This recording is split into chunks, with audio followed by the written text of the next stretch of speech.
மதுரை சித்திரை பெருவிழாவின் 8ஆம் நாளான இன்று அன்னை மீனாட்சி பட்டாபிஷேக கோலத்தில் வெள்ளி சிம்மாசனத்தில் பவனி வருகிறாள். மலையத்துவஜ பாண்டியன் நடத்திய புத்திர காமேஷ்டி யாகத்தில் பார்வதி தேவி 3 வயது குழந்தையாக தோன்றினாள்.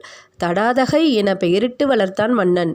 வில், வாள் பயிற்சி, குதிரை ஏற்றம் போன்ற 64 கலைகளையும் கற்று முடித்தாள் வெற்றி மங்கையான தடாதகை.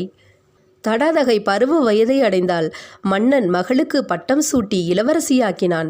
இதனால் பாண்டிய நாடு கன்னி நாடு என பெயர் பெற்றது. கண்ணிமைக்காமல் குஞ்சுகளை பார்வையால் பாதுகாக்கும் மீன் போல தடாதகையும் மக்கள் நலனில் அக்கறை கொண்டாள். இதனால் மீன் போன்ற கண் கொண்டவள் என்னும் பொருளில் கயல்கன்னி மீனாட்சி என பெயர் பெற்றாள். மதுரையும் தூங்கா நகரம் என்றானது.